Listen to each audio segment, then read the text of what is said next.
हे दोस्तों, मैं हूँ राइटर ममता चौधरी। आप देख रहे हैं काशी की छाव में अब है एपिसोड नंबर 21। आई होप आपको ये सीरीज पसंद आए। अगर पसंद आए तो वीडियो को लाइक करना, चैनल पर पहली बार आए हैं तो सब्सक्राइब करके नोटिफिकेशन ऑन कर लेना, अपने दोस्तों के साथ शेयर करना और कमेंट करना कि वीडियो आपको कैसे लगी। कुमार वहाँ से निकल के हॉस्पिटल के बाहर आया जहाँ मालिनी उसका इंतजार कर रही थी। उसने मालिनी को अंदर बैठने का इशारा किया और खुद भी पीछे वाली सीट पर बैठ गया।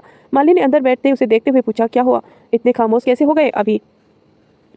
कुमार ने सामने देखते हुए ड्राइवर से कहा, गाड़ी पुलिस स्टेशन ले चलो। ये सुनकर ड्राइवर ने कार पुलिस स्टेशन की तरफ मोड़ ली। मालिनी ने उसे फिर पूछा, क्या हुआ, बताओगे कुछ? कुछ नहीं, अब सोच रहा हूँ कि कुछ अच्छे खेल खेले जाएं। बहुत हो गया चुप चुप कर पार करना और बचना। पहले तो चल के अपने सपूत को छुड़ा लाइए और 2 दिन तक उसे महल में ही रखना, कहीं बाहर मत जाने देना। कुमार के ऐसे कहने पर मालिनी उसे देखकर सोचने लगी और उसे बोली, तुम अंदर गए थे, क्या हुआ, कोई बात हुई है क्या? उसकी बातों पर कुमार खामोश ही रहा। वो बस काशी के बारे में सोचे जा रहा था। उसने अपने दिमाग पर जोर देना शुरू किया। उसने पहले किसी को फ़ोन पर काशी के आसपास रहकर उसके बारे में सब कुछ पता करने का कहा था। उधर रात में काशी हॉस्पिटल के रूम में अकेली बैठी थी। उसने वहाँ बगल में रखी एक बुक उठाई और एक हाथ से उसे खोल कर पढ़ने लगी। रुद्र जब आया तो उसने देखा काशी बैठी हुई पढ़ रही थी। वो भी वहीं रूम में रखे सोफे पर बैठ गया। काशी की नज़र जब किताब से हटकर रुद्र पर की तरफ गई तो उसने देखा कि वो बैठा फ़ोन पर कुछ कर रहा है। काशी ने उसे पूछा, आप कब आए? रुद्र ने उसके सवाल पर उसकी तरफ देखा और बोला, बस जब आप बुक पढ़ने में बिजी थी। वैसे एक बात पूछूं आपसे? काशी ने बुक बंद करके पास रखते हुए कहा, जी बिल्कुल पूछिए। आपने ये सब कैसे किया? आप भूल रहे हैं रुद्र जी, मैं किसकी बेटी हूँ और किसने मेरी परवरिश की है, तो मुझे ये सब होना स्वाभाविक है। वैसे हम आपसे एक बात पूछें? जी पूछिए, क्या पूछना चाहती हैं आप? आपने अजय को क्यों मारा? उसने काम ही मार खाने वाले किए था। अच्छा, ऐसा तो उसने कई बार किया था। तब तो आपने उसे कुछ नहीं किया, तो इस बार क्यों, क्या हो गया जो आपने ये सब किया? आप अपना दिमाग मेरे सामने मत चलाइए, मैं आपको समझ नहीं आने वाला, तो चुपचाप सो जाइए। समझ तो आप मुझे आ रहे हैं पर आप खुद को समझ नहीं पा रहे हैं। मैं जैसा हूँ ठीक हूँ, आप आराम करिए। वैसे आपने मेरी जान फिर से बचाई, क्यों जान सकती हूँ? ताकि मैं तुम्हें खुद अपने हाथों से मार सकूं। अगर तुमने अब कोई और सवाल किया तो मैं सच में तुम्हारा गला दबा दूंगा और तुम मर जाओगी, तो चुप करो। यह कहते हुए वो उसे कंबल उड़ा के सामने रखे काउच पर बैठ गया। उसने अपना पैर टेबल पर रखा और आंखें बंद करके सर पीछे काउच से लगा दिया। काशी उसे देखे जा रही थी। उसके चेहरे में कुछ था जो काशी समझना चाहती थी। बहुत राज है इस चेहरे में, बहुत कुछ छुपा के बैठे हैं इन नज़रों में, कहीं कुछ शब्द बंद हैं इन होठों में, मगर क्या है वही जानना है अब हमें आपसे। काशी ने रुद्र को सोते हुए देखकर मन में कहा। रात गहरी हो गई थी। काशी चैन से सो रही थी, पर कोई था जिसकी नींद उड़ी हुई थी। वो था खुद रुद्र। काशी के सोने के बाद उसे अपनी आंखें खोलकर देखा और फिर आकर खिड़की पर खड़ा हो गया। रुद्र खड़ा खामोश भरी रात को खिड़की से देख रहा था। उसने कुछ सोचते हुए खुद से कहा, अब इस जंग में मैं आपकी ढाल हूँ काशी। तुम्हारे तक आने में लोगों को मुझसे गुजरना होगा। आपकी हर चीज़ जिस पर सिर्फ आपका अधिकार है वो मैं आपको वापस दूंगा, सिर्फ इसीलिए क्योंकि तुम जल्द से मेरे महल से चली जाओ। तुम यहाँ रही तो शायद कुछ बहुत गलत हो जाएगा। मैं चाहता हूँ कि आप दूर रहें मुझसे, और ये मेरे लिए बहुत ज़रूरी है कि आपको आपका सब कुछ मिले और आप चली जाएं।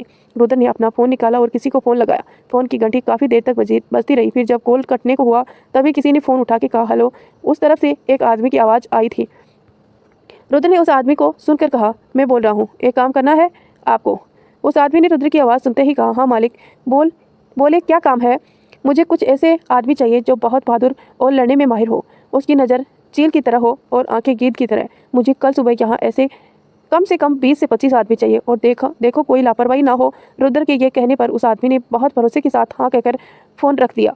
रुद्र ने सोती हुई काशी को देखा, जिसे जुल्फें उसके चेहरे पर बार बार आकर उसकी नींद में परेशान कर रही थी। रुद्र काशी के पास आया और उसके चेहरे से बालों को हटा के उसे देखने लगा। तेरे चेहरा मेरे दिल को बादी बना रहा है। खुद आराम से आप सो रहे हैं कि हाँ, आपका चेहरा हमारी नींद ले चला रहा है। यह कहते हुए रुद्र काशी के चेहरे को निहारे जा रहा था। सुबह का वक्त हॉस्पिटल में काशी जब सुबह सोकर उठी तो उसने देखा कि नर्स फुल चेंज कर रही थी और रूम में उसके और नर्स के अलावा कोई नहीं था। उसने नर्स को लेटे हुए ही पूछा, नर्स कंवर जी कहाँ हैं? नर्स ने उसकी आवाज़ सुनकर उसकी तरफ देखकर मुस्कुरा के कहा, गुड मॉर्निंग मैम।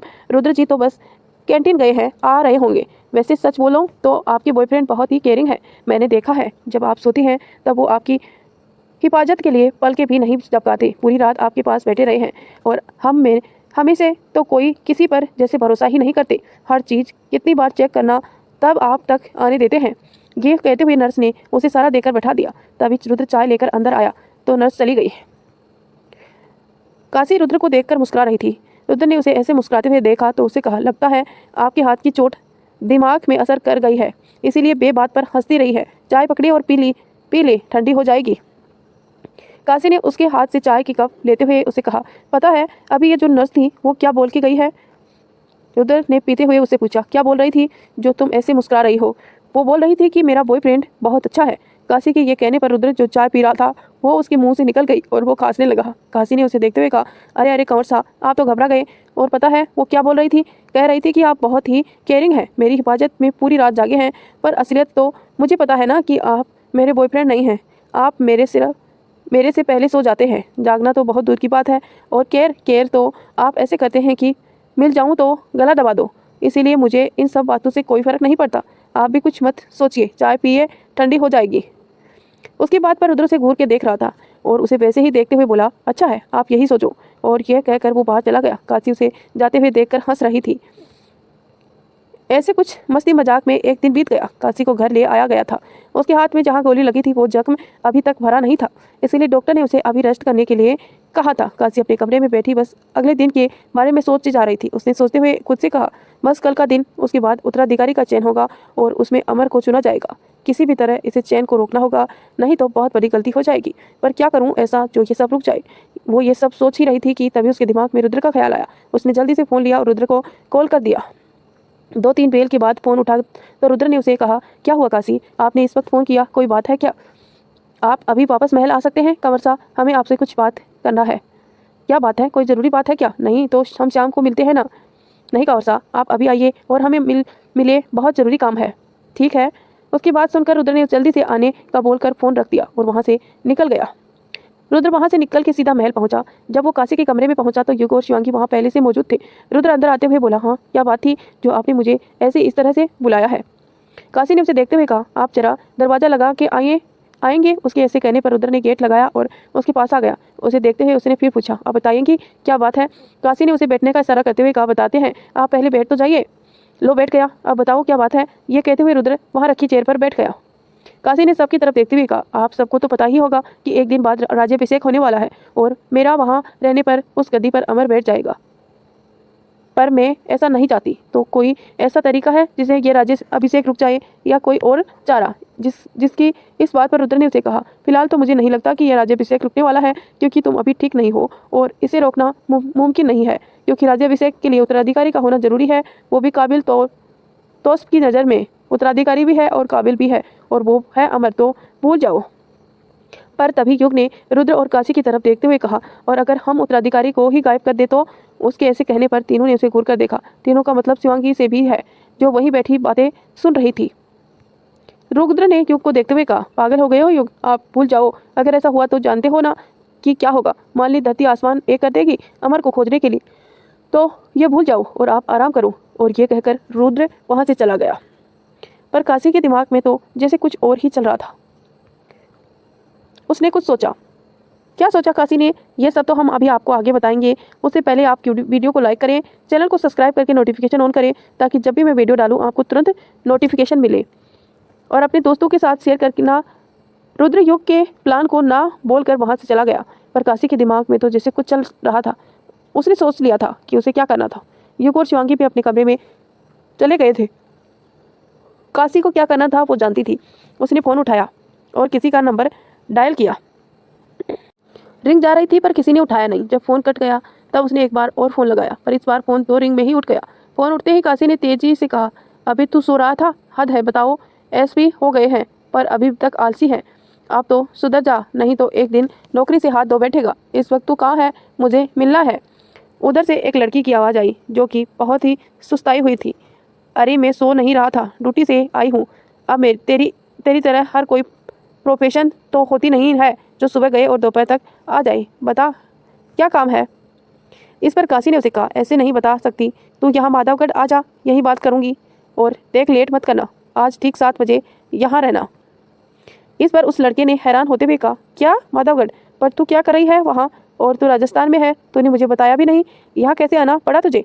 कहीं तूने कोई लफड़ा तो नहीं कर दिया ना? देख, मैं कुछ नहीं कर पाऊंगा अगर तूने कोई भी पंगा किया होगा तो। काशी उसकी बात को बीच में ही काटते हुए बोली, बस कर मेरे बाप, कितना बोलता है। मुझे लगता है अपराधी लोगों तो तेरे सवालों से ही मर जाते होंगे, उन्हें और किसी की जरूरत ही नहीं पड़ती होगी। अच्छा सुन, आज 7 बजे माधवगढ़ राजा विजय सिंह के महल आओ, कुछ इम्पोर्टेंट है। पर तुम वहाँ कैसे? अरे अमन यार, तुम कितनी बात करती है। अरे अमन यार, तुम कितनी बात करती ही, जो कहा है करो ना। काशी के ये कहने पर अमन ने मुंह बना के कहा, ठीक है आ रहा हूँ। ये बोलकर उसने फ़ोन रख दिया। काशी भी अमन के आने का इंतजार करने लगी। शाम का वक्त, महल में। अब अमन ने अपनी बाइक महल के सामने रोकी और उसे स्टैंड पर लगा के अंदर आया तो सामने चंदो दिखाई दी। उसने उसे देखकर कहा, नमस्ते आंटी जी। चंदो ने अमन की आवाज़ सुनकर चंदो ने उसे देखा कर खुश होते हुए कहा, अरे अमन बेटा, तुम यहाँ? अमन अंदर आते हुए बोला, हाँ आंटी जी, वो काशी ने बुलाया, मेरी पोस्टिंग जयपुर में है तो उसे मिलना था। बोली आ जा, मिल जा। तो आ गया। उसे पता है कि तुम जयपुर में हो, उसने तो कभी नहीं बताया कि तुम यहीं हो। चलो अगर आ ही गए हो तो रात का खाना हमारे साथ ही खा के जाना। बिल्कुल आंटी, वैसे भी बहुत सालों हो गए हैं आपके हाथ का खाना खाए। काशी कहाँ है और योगे अंकल जी भी आए हैं क्या यहाँ पर? हाँ सब आए हैं, आप ऊपर चले जाइए, तीसरा कमरा काशी का है, जब तक मैं आप दोनों के लिए नाश्ता भेजती हूँ। उसकी बात सुनकर अमर काशी के कमरे की तरफ चला गया। काशी अपने कमरे में बैठी हुई पढ़ रही थी। तभी अमर ने उसे अंदर आते हुए कहा, ओ लड़ाकू गुंडी, कैसी है? अमर को देखकर काशी खुश होते हुए बोली, अरे वाह एसपी साहब, आप तो वक्त के बड़े पाबंद निकले, आइए बैठिए। उसके कहने पर अमर उसके बिस्तर के पास रखी चेयर को लेकर आया, उसके पास बैठ गया। उसे देखते हुए उसे पूछा, काशी ये पट्टी ये सब क्या है और तुम यहाँ सबके साथ? काशी ने उसे शांत करवाते हुए कहा, बस बस शांत हो जाओ, सब बताते हैं आपको हम। तभी एक नौकर अंदर नाश्ते की ट्रे लेकर आया और काशी ने उसे ट्रे रखना का बोल कर गेट लगा के जाने को कहा। उसने वैसे ही कहा जैसे काशी ने उसे कहा था। अमर काशी के रूप में लगी अमर ने काशी के रूम में लगी उसकी माँ और पापा की तस्वीर देखकर हैरान था। उसने तस्वीर को देखते हुए कहा, काशी आपकी शादी हो गई, आपने बताया नहीं मुझे? पागल, वो मेरे माँ पापा की तस्वीर है, मेरी नहीं। यह सुनते ही अमर ने उसकी तरफ देखकर कहा, अच्छा तो अब तुम हमें बेवकूफ़ बनाने चली हो? अरे बचपन से तुम्हारे माँ बाबा को जानते हैं हम, झूठ मत बोलो तुम मुझे। हम सच कह रहे हैं अमर, हम बताते हैं आपको पूरी बात। यह कहते हुए उसने एक चाय का कप उसे दिया और नाश्ते की प्लेट। अमर लेकर चाय पीने लगा। काशी उसे अपने अतीत के बारे में बताने लगी। अमर ने जब सब कुछ सुना तो आंखें फाड़े उसे देख रहा था। काशी ने उसके कंधे को हिलाते हुए कहा, क्या हुआ, कहाँ खो गए तुम? ये सोच रहा हूँ कि बचपन में जो मेरे साथ खेल बड़ी हुई वो लड़की राजकुमारी है। बताओ भला, मैं राजकुमारी का दोस्त हूँ? वाह जी क्या बात है, मतलब हद है। काशी तुम्हें परफेक्ट नहीं, तुम्हें तो डायरेक्ट होना चाहिए था, वो कि किसी फिल्म का। काशी तुम्हें प्रोफेशन नहीं, तुम्हें तो डायरेक्टर होना चाहिए था, वो भी किसी फिल्म का। कितनी अच्छी कहानी रखती हो, पर मैं तुम्हारी कहानी में फंसने वाली नहीं हूँ। अमन के ये कहने पर युग अंदर आते हुए बोला, वो सुना है जयपुर पुलिस आज हमारे घर आई है, क्या बात हो गई, आज ये यहाँ आए हैं? युग को देखकर अमन ने उठते हुए कहा, युग कैसे हो? और दोनों ने एक दूसरे को गले लगा लिया। युग उसे दूर होते हुए बोला, हम तो ठीक हैं, आप बताइए कैसे हैं? और अचानक से आज यहाँ कैसे? बस काशी ने अपनी एक कहानी सुनाने के लिए बुलाया था, वहीं बैठे सुन रहे हैं। वैसे क्या उसने तुम्हें भी ये कहानी सुनाई है? ये कहानी नहीं है अमन, ये सच है कि दीदी एक राजकुमारी है और उसकी रियासत जैसलमेर है। मतलब सच में? ये उसके ऐसे कहने पर काशी ने कहा, जी हाँ सच में मैं एक राजकुमारी हूँ। अब तुम अगर अपना मुंह बंद करो तो मैं कुछ बोलूँ? उसके ऐसे कहने पर अमन वापस से बैठ गया। युग ने गेट बंद किया और आकर उन दोनों के पास बैठ गया। काशी ने एक बार फिर उसे देखते हुए कहा, अमन तुम्हें मेरा एक काम करना होगा। अमन ने उसे देखकर कहा, तुम बोलो क्या करना है, मैं कर दूंगा। काशी ने युग और उसे देखते हुए सब कुछ बताया तो उसकी आंखें बड़ी होकर कहा, मुझे लगता था कि तुम बहुत अजीब लड़की हो और बुंडी भी हो, पर तुम तो कमाल की हो। मैंने गलती कर ली मीना से शादी करके, मुझे तुमसे शादी करनी चाहिए थी। मेरी जॉब तुम संभाल लेती। कमाल की लड़की हो रे, कभी तो ढंग की चीज़ें सोचा करो काशी, पर तुमसे तो ये उम्मीद ही मैंने छोड़ दी है। उसके ये कहने पर काशी ने उसे कहा, इधर आओ। उसके बुलाने पर अमन पास गया तो काशी ने दूसरे हाथ से उसके सर पर मारते हुए कहा, तुम अपना काम करो वरना तुम कहाँ गायब हो गए ये कोई नहीं खोज पाएगा, और मीना को मैं कह दूंगी तुम किसी दूसरी लड़की के साथ भाग गए हो। लोफर कहीं का। सब सुधर जाओ पर तुम नहीं, सब सुधर जाओ पर तुम नहीं। अरे मेरी इज्जत है, कुछ तो शर्म करो। ये कहते हुए अमन अपने बालों को ठीक करते करके मारने से खराब हो गए थे। चला चलना तू। अरे तेरे लिए आज भी वो ही घाट के पुजारी का डरपोक बेटा। चलना तेरे लिए आज भी वही घाट की पुजारी का डरपोक बेटा। याद है तेरे लिए मैं लड़ती थी, तू तो बस कहना आता था देख लूंगा। देखती मैं ही थी। बस कर, अपनी ही तारीफ अपने मुंह से करते हुए शर्म नहीं आती। और तुम्हें ये पता होना चाहिए अब मैं एसपी हूँ और मुझसे सारे अपराधी डरते हैं, समझी। खौफ है अपराधियों में मेरा। अब मैं वो वाला अमन नहीं रहा जब अब मैं एसपी अमन ठाकुर हूँ। अच्छा जी। अरे जाना बड़ा आया ठाकुर। काशी ये बोल ही रही थी कि तभी युग ने दोनों की कभी ना खत्म होने वाली लड़ाई को रोकते हुए कहा, अगर लड़ाई हो गई हो तो चलो, खाना तैयार हो गया होगा। अमन ने उठते हुए कहा, हाँ चलो, नहीं तो इसके साथ लड़ता रहा तो खाना भी नसीब नहीं होगा। उसने जैसे ही ये कहा तो काशी ने दूसरे हाथ से उसे उसके पीठ पर एक जोर का मुक्का मारा। काशी, ये कहते हुए अमन ने अपनी पीठ पर हाथ रख दिया। काशी उसे मार के भाग गई थी। अमन उसके पीछे गया, तब तक वो चंदो के पास पहुंच गई थी, पर ऐसे चलने से उसके हाथ में दर्द शुरू हो गया था। चंदो ने उसे ऐसा भागते हुए आते देखा तो उसने कहा, काशी कितनी बार कहा है आप ऐसे नहीं भाग सकती हो गया ना हाथ में वापस से दर्द। चलिए बैठिए आराम से यहाँ पर। ये कहते हुए चंदो ने उसे कुर्सी पर बैठा दिया। अमन भी आकर काशी के बगल वाली चेयर पर बैठ गया। सब आकर खाना खाने के लिए बैठ गए। रुद्र भी अपने कमरे से निकल कर आ गया था। राणा जी ने जब अमन को देखा तो खुश होते हुए बोला, क्या बात है, आज कोई हमसे मिलने आया है क्या। उसकी आवाज़ सुनकर अमन ने उसके पास आते हुए कहा, नमस्ते अंकल, आप कैसे हैं। हम तो बढ़िया हैं। हाँ, और बहुत ही अच्छे हैं। वैसे आप 1 साल बाद यहाँ मिल रहे हैं, पर यहाँ आए कैसे तुम। किसने बताया तुम्हें कि हम यहाँ पर हैं। अमन ने चेयर पर बैठते हुए कहा, इसने बुलाया था अंकल जी, तब मैं आया हूँ। इस वक्त आपकी पोस्टिंग कहाँ है अमन। ये कहते हुए राणा ने अपनी प्लेट को सीधा करके सामने रख लिया। रुद्र भी तब तक आकर अमन के सामने वाली चेयर पर बैठ गया था। उसके आते ही शिवांगी और युग भी साथ में आ गए। विजय पहले ही आ गया था। अमन ने सबको देखते हुए कहा, जी जयपुर में ही है। राणा ने उसे सबसे मिलवाते हुए कहा, राजा साहब ये नमन अमन है, काशी का बचपन का दोस्त एसीपी है। इसी वक्त में विजय उसे देखकर मुस्कुरा दिया और उसे देखकर बोला, फिर तो आप हमारे बड़े काम के हैं, बहुत काम आएंगे आप हमारे। अमन उसकी बात का जवाब देते हुए कहा, जी राजा साहब, मैं आपकी किसी काम आऊँ, आपको जब भी जरूरत हो काशी से बोल देना, हम आ जाएंगे। सब खाना खा रहे थे कि तभी काशी ने अमन को शिवांगी और रुद्र से मिलवाते हुए कहा, अमन ये कंवर सा है। ये बोलते उसने धीरे से उसके कान में कहा, बहुत गुस्सेल है, बिल्कुल शिव के रुद्र की तरह, बच के रहना। उसके ये बोलने पर अमन ने उसे आंख दिखा दी और रुद्र की तरफ देखते हुए उसे बोला, मिल के अच्छा लगा आपसे कंवर सा। रुद्र उसके कहने पर बस एक तभी सी बेमन सी मुस्कान उसे देख रहा था। फिर काशी ने शिवांगी से मिलवाते हुए उसे कहा, और यह है हमारी सबसे प्यारी राजकुमारी शिवांगी। और फिर एक बार उसने धीरे से कहा, और साथ में हमारे युग की पसंद भी कैसी है। इस पर अमन ने उसे धीरे से कहा, बहुत सुंदर। और फिर वो उसकी तरफ देखकर मुस्कुरा दिया।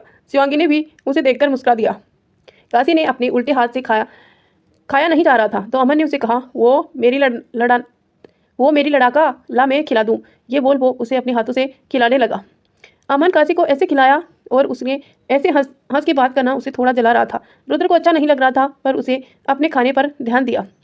खाना खा के सब हॉल में आ गए, पर अमन को देर हो रही थी तो वो सबको बाय बोलकर चला गया। रुद्र भी जब सबके साथ आकर सोफे पर बैठ गया। विजय ने काशी से पूछा, अमन और आप बचपन से साथ हैं। इस पर काशी ने उसे आंखों को बड़ा करते हुए कहा, हाँ अंकल जी, आपको पता कि अमन और मेरी दोस्ती कैसी थी। हम दोनों इतना लड़ते थे पर फिर भी कभी एक दूसरे का साथ नहीं छोड़ते थे। बहुत अच्छा दोस्त है अमन मेरा, जबकि इसकी ज़रूरत होती है ये पूरी तरह साथ देता है, जैसे अपनी माँ का दिया था।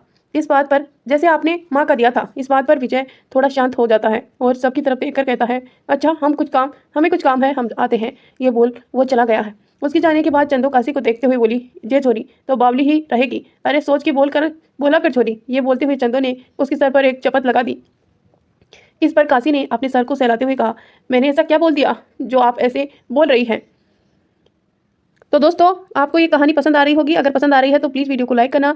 चैनल पर पहली बार है तो चैनल को सब्सक्राइब करके नोटिफिकेशन ऑन कर लेना, ताकि मैं जब भी वीडियो डालूं आपको तुरंत नोटिफिकेशन मिले। काशी का विजय से बातों बातों में ये कहना कि जैसे आप माँ के लिए खड़े रहे थे वैसे ही अमन मेरे लिए खड़ा रहता है। ये सुनकर विजय को ना जाने क्यों क्या हुआ कि वो उठ के चला गया। चंदो ने डांट लगा दी।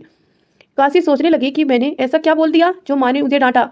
वह वहां से सब धीरे धीरे अपने कमरे में चले आए। काशी घाट के पास जाने लगी तो चंदो ने उसे कहा, कहाँ जा रही हो। माँ, वो मैं अभी कुछ देर में आ जाऊंगी, बस महल के पीछे ही है। ये बोल वो चली गई। चंदो भी अपने कमरे में चली आई। इधर विजय अपनी स्टडी रूम में काशी और अब्बा की तस्वीर के सामने खड़ा था। वो काशी को बहुत ही गौर से देख रहा था। तभी शालिनी ने उसके कंधे पर हाथ रखते हुए कहा, क्या हुआ, क्या सोच रहे हो। जो आज अभी उसने कहा। विजय ने बस उसकी तरफ देखकर सर हाँ में हिला दिया। सही कहा उसने। हम हमेशा काशी के लिए खड़े रहे। वो हमारी सबसे अच्छी दोस्त और सबसे प्यारी साथी थी, जिसके चेहरे पर हम कभी उदासी देख ही नहीं पाते थे। अगर हमारे बस में होता शालिनी तो हम कभी कुछ नहीं होने देते काशी को। और पर क्या करें, उनकी दोस्ती भी हमारे नसीब में बहुत कम वक्त के लिए थी। ये कहते हुए उसकी आंखें नम थी। शालिनी ने उसके हाथों को पकड़ा। पर सच तो यह भी है, जब तक थी आपने उसका साथ एक अच्छे दोस्त की तरह दिया। और एक सच ये भी है कि वो आपका सबसे पहला प्यार थी। वो आपका सबसे पहला प्यार थी, पर आपने कभी अपनी मर्यादा को नहीं पार किया था। आपने मुझे हमेशा अपनी ज़िंदगी का अहम हिस्सा समझा है और मैं आपका साथ कभी नहीं छोड़ने वाली। यह कहते हुए शालिनी ने उसके कंधे पर अपना सर टिका दिया। विजय ने भी उसे साइड से पकड़ लिया। उधर घाट पर काशी बैठे हुए आगे के बारे में सोच रही थी। उसने अमन को बता तो दिया था क्या करना है, पर क्या वो ठीक से काम कर पाएगा, यह सोच के काशी परेशान थी। और वो जानती थी कि इस प्लान में खतरा भी है, पर करना तो था यह काम। आखिर वो ऐसे कैसे अपने पिता की हर चीज़ को अपने हाथों से जाने देती। वो इन्हें सब बातों को सोचते हुए बैठी हुई थी कि तभी पीछे से रुद्र ने उसे आवाज़ देते हुए कहा, क्या सोच रही हैं अपने दोस्त के बारे में। ये कहते हुए आकर वो काशी के बगल में बैठ गया। काशी ने उसकी आवाज़ पर उसे देखा तो उसे बोली, आप यहाँ क्या कर रहे हैं। ऐसे ही मन किया आ गया। आप बताओ आप क्या सोच रही थी। कुछ नहीं, ऐसे ही बैठी अमन के बारे में सोच रही थी। बताऊं आपको, जब ये छोटा था ना तब ये इतना डरपोक था कि पूछो मत। और अब देखो एक ऐसे भी हो गया, पता नहीं चोरों को पकड़ता भी है क्या नहीं। वक्त कितना जल्दी गुजर जाता है ना कंवर सा। एक वक्त था जब मैं बनारस की हवाओं में खुद को महफूज समझ के रह रही थी। वहाँ से आगे की दुनिया मैंने कभी सोची भी नहीं थी। मुझे पता था कि बस कि मैं एक मिडिल क्लास लड़की हूँ, नॉर्मल फैमिली है।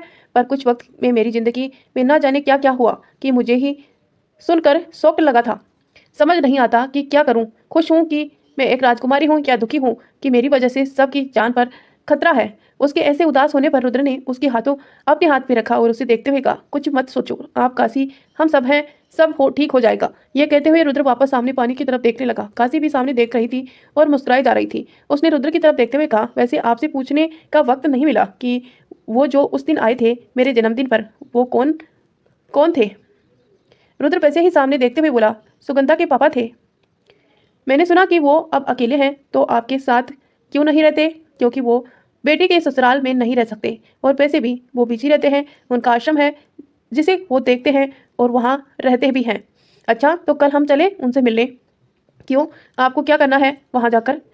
उन्होंने बुलाया था पर मैं जा ही नहीं पाई, तो सोच रही थी कल मिल ले। Please please. उसके ऐसे रिक्वेस्ट करने पर रुद्र बोला, ठीक ठीक है, पर अभी मुझे नींद आ रही है, मैं चला। ये बोलते हुए वो उठा और सीढ़ियाँ चढ़ने लगा। काशी भी उसके पीछे खुश होते हुए जाने लगी। सुबह का वक्त कॉलेज में काशी और युग दोनों ही आज कॉलेज में पढ़ाने आए थे। युग और काशी को आते हुए मिसेस राठौर ने कहा, वाह आप सब आज से पढ़ाने वाले हैं। मुझे लगा काशी जी एक्सीडेंट के बाद कुछ वक्त और लेंगी, पर आप तो कुछ दिन में आ गई। वैसे आपका हाथ कैसा है। काशी ने उन्हें देखते हुए कहा, ठीक है, पर अभी इससे कुछ कर नहीं सकती। पर सीमा घर पर रहने से अच्छा है कि मैं यहाँ आकर काम शुरू करूँ। ये बोल काशी मुस्कुरा दी। युग ने ज्योति से पूछा, वैसे अभी तक हमें सिलेबस और टाइम टेबल नहीं मिला है, अगर मिल जाता तो आसान होता काम करने में। उसके ऐसा बोलने पर ज्योति ने हंसते हुए कहा, अरे सर, मिस्टर सिंह अभी देते हूँ। अरे सर, मिस्टर सिंह अभी देती हूँ। ये बोलते हुए उन दोनों को स्टार रूम में ले गई। उनके पास से उनका सिलेबस और टाइम टेबल देते हुए बोली, इसमें रूम नंबर और टाइम है और सिलेबस सब है, आप देख लें, अगर कहीं प्रॉब्लम हो तो बता दे हमें।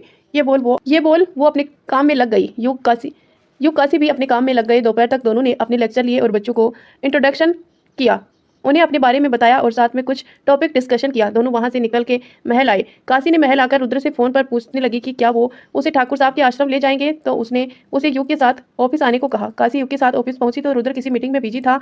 एक लड़की जो शायद रुद्र की असिस्टेंट थी, उसने उसे रुद्र की केबिन में बैठने का कहा। काशी बैठकर वहां सब गौर से देख रही थी, तभी उसकी नजर रुद्र के टेबल पर रखी फोटो पर गई। उसके पास जाकर फ्रेम को उठाया और देखा तो उसमें सुगंधा की तस्वीर थी। दोस्तों, इसी के साथ इस कहानी को यहीं एंड करते हैं। मिलते हैं नेक्स्ट एपिसोड में। तब तक आप स्वस्थ रहिए, मस्त रहिए और वीडियो को लाइक करें, शेयर करें और कमेंट करके जरूर बताना कि कहानी आपको कैसी लगी। धन्यवाद।